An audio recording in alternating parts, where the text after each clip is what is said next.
Hello viewers, अस्सलाम वालेकुम viewers. Last time हमने फॉर्म्स के ऊपर बात की थी और हमारे फॉर्म्स कंप्लीट हो चुके थे। और व्यूअर्स, अब मैं आपको पीएचपी प्रोग्रामिंग स्टार्ट करवा रहा हूँ कि हम पीएचपी की कमांडिंग कैसे कर सकते हैं अपने वेब पेज में, इसको कैसे इंप्लीमेंट करेंगे। व्यूअर्स, अगर मैं सिंपल आपको बताऊँ तो पीएचपी को रन करने के लिए हमें एक सर्वर की ज़रूरत पड़ती है। जावास्क्रिप्ट की तरह हम सिंपल इसकी कमांडिंग करेंगे, एचटीएमएल की तरह हम इसकी नोटपैड++ में कमांडिंग करेंगे, लेकिन इसको रन जो सा है वो हम सर्वर पे जाके करेंगे, अदरवाइज़ हम इसे रन नहीं कर सकते। यानी कि हम कमांडिंग तो एक सिंपल नोटपैड में बेशक इसकी कर सकते हैं, लेकिन इसकी जो सी आउटपुट रिजल्ट है, इसकी इम्प्लीमेंटेशन जो सी होगी वो, यानी कि इसकी जो सी आउटपुट है वो हम सर्वर के ऊपर जाकर देखते हैं। तो इस काम के लिए हम क्या करते हैं कि हम एक डिमी सर्वर जो सा है वो डाउनलोड कर लेते हैं इंटरनेट से, अपने कंप्यूटर में इंस्टॉल करते हैं। इंस्टॉल करने के बाद उसको हम ऑन कर लेते हैं। ऑन करने के बाद कमांडिंग हम सर्वर में नहीं करते, ना ही कमांडिंग की वहाँ पे यानी कि कंसिस्ट करती है कि हम वहाँ पे कमांडिंग जाके नहीं कर सकते। कमांडिंग हमने सिंपल नोटपैड नहीं करनी है, नोटपैड++ में करनी है, लेकिन हमने अपने पेजेस को जो उनसे हमारे डायनामिक पेजेस होंगे, क्या उसका नाम है, पीएचपी के पेजेस होंगे, उनको हमने रन जो उनसे है वो वहाँ जाके करना है सर्वर के अंदर। सर्वर के अंदर हमारा एक स्पेसिफिक फोल्डर होगा जिसमें हम अपने तमाम पेजेस को रखेंगे और वहाँ पे जाके इसको रन करेंगे और अपनी आउटपुट को देखेंगे। व्यूअर्स, पीएचपी का अगर मैं आपको इंट्रोडक्शन बताऊँ तो इसका इंट्रोडक्शन कि पीएचपी से बनता क्या है। पीएचपी का एब्रिविएशन है पर्सनल होम पेज, और हम अपने पेजेस में पीएचपी, हम अपने पेजेस को पीएचपी फॉर्मेट में क्यों बनाते हैं, एक डेवलपर होता है वो अपनी कोशिश करता है, बल्कि उसकी यही यानी कि होती है, कोशिश होती है कि वो अपनी पूरी की पूरी वेबसाइट पीएचपी फॉर्मेट में डेवलप करे। क्यों? क्योंकि ये सर्वर साइड स्क्रिप्टिंग लैंग्वेज है। इसका एब्रिविएशन मैंने आपको बताया पर्सनल होम पेज है। अगर आप अपनी वेबसाइट को पीएचपी में नहीं बनाते, वैसे एचटीएमएल पे बना देते हैं, एचटीएमएल फॉर्मेट में पूरी स्टैटिक वेबसाइट आप बना सकते हैं, उसका कोई मुश्किल काम नहीं है। आपने पूरी वेबसाइट एचटीएमएल बना ली, उसको यानी कि आपने होस्ट भी करवा लिया, उसका नुकसान क्या है, एक मिनट में, उसका आपको नुकसान क्या होगा कि जब यूज़र आपकी वेबसाइट को देखेगा या विज़िट करेगा तो होगा क्या कि वो आपकी, यानी कि फॉर एग्ज़ाम्पल मैं यहाँ से अगर कोई भी वेबसाइट ओपन करता हूँ, फॉर एग्ज़ाम्पल cnet.com ले लेते हैं।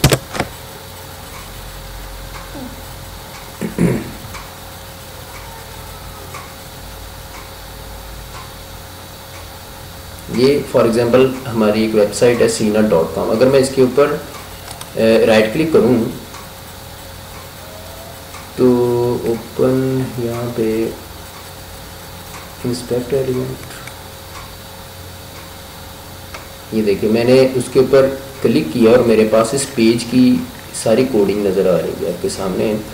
ऊपर कुछ ऑप्शंस भी हैं और ये HTML का टैग आपको नज़र आ रहा होगा, स्क्रिप्ट भी यूज़ किए हुए हैं उसने। अगर मैं इस कोडिंग को कॉपी करके अपने यानी कि सेव कर लूँ, लेकिन ये PHP फॉर्मेट है, इसमें मुझे कुछ चीज़ें नज़र आ रही हैं जबकि कुछ चीज़ें नज़र नहीं आ रही। और यही चीज़ होता है हमारा मकसद, मेरा कहने का मकसद ये है कि अगर आप अपनी वेबसाइट को मुकम्मल HTML फॉर्मेट में, जावास्क्रिप्ट फॉर्मेट में सिंपल बनाते हैं, PHP इंक्लूड नहीं करते, तो होता क्या है कि यूज़र जो है वो आपकी वेबसाइट की कोडिंग को हैक कर सकता है और अपने नाम से वही साइट चला सकता है या उसमें थोड़ी बहुत चेंजिंग कर लेगा।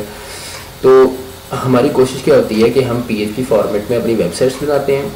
PHP फॉर्मेट्स में क्यों बनाते हैं? इसलिए क्योंकि उसमें हम कुछ चीज़ें इंक्लूड करते हैं, कोई वेरिएबल्स बनाते हैं, कॉलिंग करते हैं, लूप्स वगैरह लगाते हैं, जहाँ पे HTML के, और जब हम उस PHP फॉर्मेटिंग की जो सी साइट होती है, जब हम उसको यूज़र जब उसको इस्तेमाल कर रहा होता है तो PHP की जो सी कोडिंग होती है ना, वो हमारे पीछे सर्वर में ही रह जाती है। यानी कि जिस सर्वर से वो यानी कि यूज़र देख रहा होता है ना, जिस सर्वर पे आपने होस्ट करवानी होती है साइट या करवा चुके होते हैं, तो होता क्या है कि वहाँ से कोडिंग कमांडिंग सारी पीछे छोड़ देता है और बाकी जो सा आउटपुट है, यानी कि जो सी आपकी साइट का आउटपुट जो आपको नज़र आता है वो यूज़र सिर्फ देख रहा होता है, अदरवाइज़ वो आपकी कोडिंग वगैरह नहीं देख सकता। इसलिए हैकिंग ऑप्शंस हमारे पास कम हो जाते हैं। PHP का अगर मैं वैसे लैंग्वेज का अगर मैं आपको इंट्रोडक्शन दूँ तो ये एक सर्वर साइड स्क्रिप्टिंग लैंग्वेज है, ये डेवलपमेंट में यूज़ होती है और डायनामिक बनाने के लिए, वेब पेजेस को मैंने बताया था पहले, डायनामिक बनाने के लिए यूज़ होती है। और पीएचपी प्रोग्रामिंग स्टार्ट करने से पहले इसकी रिक्वायरमेंट्स क्या हैं ये भी मैंने आपको बता चुका हूँ कि हमें एक डिमी सर्वर की ज़रूरत है व्यूअर्स। हमने उसमें कमांडिंग नहीं करनी, हमने उसको इंस्टॉल कर लेना है। जब हमने पीएचपी प्रोग्रामिंग स्टार्ट करनी है तो होगा क्या कि हम उस सर्वर को ऑन कर लेंगे डबल क्लिक करके, और वो हमारे राइट बॉटम साइड के ऊपर ऑन हो जाएगा। ठीक है, जैसा कि मैं इसके ऊपर डबल क्लिक करता हूँ तो विंडोज 7 है, मुझे ऑप्शन दे रहा है यस, मैं इसको कहता हूँ एक्टिवेट कर दो इसे। और ये देखें, अगर मैं इसके ऊपर क्लिक करूँ तो ये मेरा डिमी सर्वर है। इसके ऊपर अगर क्लिक करूँगा तो ये मेरे पास कुछ ये बटन्स वगैरह दे रहा है, लोकल होस्ट, पीएचपी, माई एडमिन। इसी में आप अपने एसक्यूएल, माईएसक्यूएल वगैरह भी डिज़ाइन करते हैं, टेबल्स वगैरह भी कर सकते हैं। लेकिन हमारा फ़िलहाल काम पीएचपी प्रोग्रामिंग बेसिक मैंने आपको करवानी है, इसलिए लोकल होस्ट से रहेगा। जैसे मैं इसके ऊपर क्लिक करूँगा तो मेरे पास ब्राउज़र का एक पेज ओपन होगा। ये है वैम्प सर्वर की सारी सेटिंग, ये भी कुछ बटन्स हैं आपके सामने हैं, लेकिन इनको किसी को ये फर्दर हम जब आगे जाएंगे देन हम इसके ऊपर बात करेंगे ये क्या है और हम इसमें क्या क्या कर सकते हैं। और ये योर प्रोजेक्ट्स, यानी कि आप जो भी डेवलपमेंट किया, मैंने कुछ डेवलपमेंट की है तो मेरे ये पड़े हुए हैं कुछ, यानी कि चीज़ें पड़ी हुई हैं। For example the wonders of the world, अगर मैं इसके ऊपर क्लिक करूँगा तो मेरी ये साइट ओपन हो जाएगी। ये मेरी अपनी साइट है जो कि होस्टेड नहीं है, लेकिन मैं सर्वर के ऊपर इसे देख रहा हूँ। वंडर्स के ऊपर ये हमारा प्रोजेक्ट था कि हमने ये रहमान कॉलेज का प्रोजेक्ट है, यानी कि क्रिस फ्रेडबर्ग का पेज है।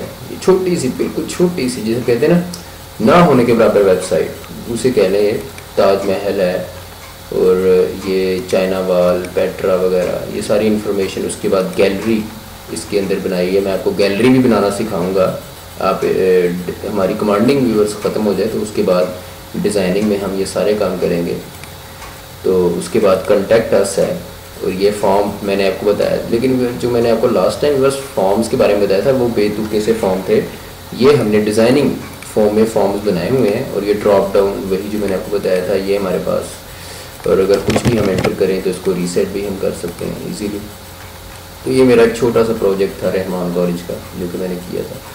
तो मकसद क्या है बताने का कि हम अपनी साइट्स को जो सा है वो इसमें ये लेके चलाएंगे। देखें ना, योर प्रोजेक्ट्स उसने लिखा हुआ है, हमने जो भी काम करना है हमने वैम्प सर्वर के फोल्डर में रख देना है और वो हमें यहाँ पे शो होगा। यहाँ से हम इसको चलाएंगे। अगर मैं कहूँ कि ये मैं वैसे चलाऊँ, यानी कि अपने ब्राउज़र में जिस तरह हम चलाते हैं, यानी कि जावास्क्रिप्ट की कमांडिंग हम अपने ब्राउज़र में चलाते आए हैं, HTML की कमांडिंग अपने ब्राउज़र में चलाते हैं, तो वैसे वो कमांडिंग रन होगी अगर मैं चाहूँ तो। ओके व्यूअर्स, तो मैं आपको एक लिंक देता हूँ जिससे आप इस वैम्प सर्वर को डाउनलोड कर लें। डायरेक्टली डाउनलोडर सिंपल, जैसे आप सॉफ्टवेयर, छोटे मोटे सॉफ्टवेयर जो से होते हैं जिनको आप डाउनलोड करते हैं, फिर नेक्स्ट करके एक्सेप्ट करके इंस्टॉल करते हैं, बिल्कुल सेम टू सेम वैसे। इसमें कोई आपने छेड़खानी वाला कोई मुश्किल काम नहीं है। इसका मैं आपको लिंक बता देता हूँ और थोड़ा सा प्रोसेस बता देता हूँ कि इसका क्या है। ये व्यूअर्स हमारे पास लिंक है सर्वर का, मैंने पहले ये कर लिया था। इसको आपने पढ़ लीजिएगा गौर से, इसको थोड़ी देर के लिए स्टॉप करके। तो इसको अगर मैं Ctrl+C कॉपी कर लूँ और कॉपी करने के बाद मैं यहाँ पे इसको पेस्ट कर देता हूँ। जैसे ही आप एंटर करेंगे, एंटर का बटन प्रेस करेंगे तो ये देख लें डाउनलोड वैम्प सर्वर फाइल, डायरेक्ट आपको उस पेज पे लेके जाएगा। व्यूअर्स आपके सामने ये पेज ओपन हो चुका है, यानी कि वैम्प सर्वर एडिटर, ये कुछ इन्फॉर्मेशन उसकी उसने बताई हुई है। तो ये वही चीज़ जो मैंने आपको यहाँ पे दिखाई थी, ये वाली वही चीज़ है, बिल्कुल लोकल होस्ट PHP वगैरह वही चीज़ है। और यहाँ से आप इसको डाउनलोड कर लेंगे। अगर मैं डाउनलोड का बटन दबाऊँगा तो एक न्यू टैब में मुझे कहेगा कि आप डाउनलोड कर लें इसको, और आपके पास जो सा डाउनलोडर अवेलेबल है उस हिसाब से ये डाउनलोड कर देगा आपकी फाइल को।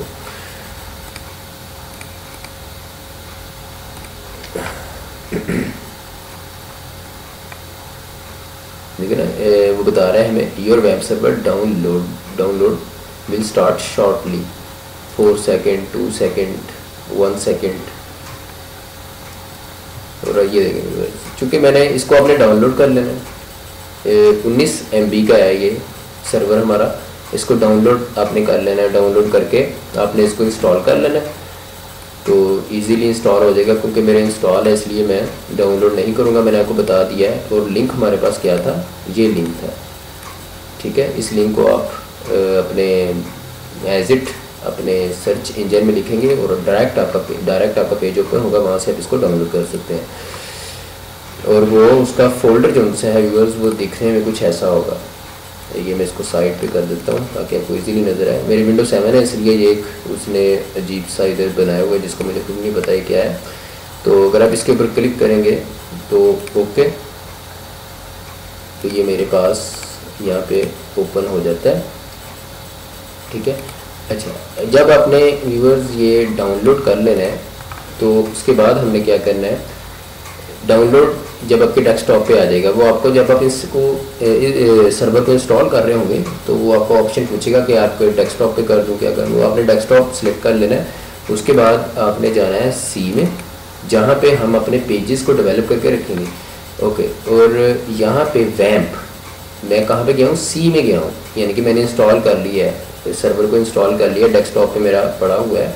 और मैं फिर सी में जाऊँगा और ये मेरा एक फ़ोल्डर आ जाएगा वैम्प के बारे में। ये तो मेरी कुछ चीज़ें पड़ी हुई हैं, डेटाबेस की वीडियोस वगैरह कुछ चीज़ें पड़ी हुई हैं। और ये वैम्प आपने ओपन करना है और ये उसकी कुछ फाइल्स वगैरह इसमें पड़ी हुई हैं। ये देखिए वही फ़ोल्डर आपको नज़र आ रहा है, आइकॉन नज़र आ रहा है। तो ये आपको एक नज़र आएगा, फ़ोल्डर नज़र आएगा www के नाम से। हम www के ऊपर बात कर चुके हैं, HTML में मैंने बड़ी तफसीली इसके ऊपर बात की थी कि क्यों हम लिखते हैं, इसका क्या हिसाब किताब है। तो आपने व्यूअर्स PHP के जितने भी पेजेस डेवलप करने हैं ना, प्योर PHP में, वो आपने इस फोल्डर के अंदर रखने हैं। अगर आप इस फोल्डर के अंदर नहीं रखेंगे तो आप इम्प्लीमेंट नहीं कर सकते इन पेजेस को, आप इनके आउटपुट नहीं देख सकते कि मेरे PHP के पेज के आउटपुट, यानी कि PHP के लिए सर्वर लाजमी है। ये मैंने आपको बताया कि आप जितने भी पेजेस होंगे, अब देखें अगर मैं इसको ओपन करूंगा इस फोल्डर को, तो ये मेरे प्रोजेक्ट्स पड़े हुए हैं। अगर आप व्यूअर्स इनको गौर से देखें, 7 wonders of the world, database, my project, Rahman college. अब मैं यहाँ से अपने सर्वर को ऑन करता हूँ तो यही प्रोजेक्ट्स मेरे वहाँ पे पड़े हुए हैं। ये मैं नीचे आता हूँ देखने, अगर मैं इसको छोटा करके आपको दिखा सकूँ तो ये वही चीज़ें पड़ी हुई हैं। 7 wonders of the world, 7 wonders of the world, database, my projects, Rahman college project, Rahman college project, www की फाइल पड़ी। और ये एक वैसी पेज पड़ा हुआ है जो कि ऐसे नज़र नहीं आएगा। ये देखें फॉर एग्जांपल डेटाबेस है, अगर मैं इसके ऊपर अपने इस प्रोजेक्ट को चलाना चाहूँ तो ये मेरे पास 2 पेज आपको मिलेंगे। अगर मैं यहाँ पे डेटाबेस को ओपन करूँ तो ये देखें 2 पेज है मेरे आगे PHP में। अगर इसको मैं बड़ा करूँ, लार्ज आइकॉन, तो ये देख लें PHP की फ़ाइल है, यानी कि ये भी PHP लिखा हुआ है, यानी कि ये 2 पेजेस मेरे PHP के हैं।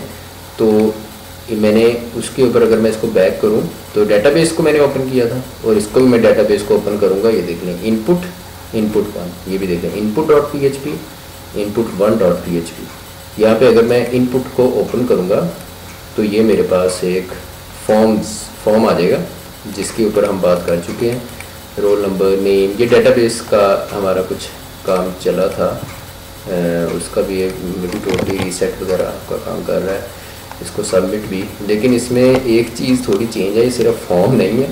फॉर एग्जांपल ये कुछ डाटा है, आपने इसको एंटर किया, मार्क्स वगैरह जो भी है, अगर आप इसको सबमिट का बटन दबाएंगे तो ये सारी इन्फॉर्मेशन आपकी सर्वर के थ्रू ही उनसी, लेकिन खैर ये आपको समझ नहीं आएगा, ये बाद में हम इसके ऊपर बात करेंगे तफसीली। मकसद मेरा बताने का ये है कि आपने अपनी PHP की पेजेस को डेवलप करके रखना कहाँ पे है, www की फ़ाइल में रखना है। इस फाइल में जब हम प्रैक्टिकली करेंगे तब आपको मज़ीद समझ आ जाएगा।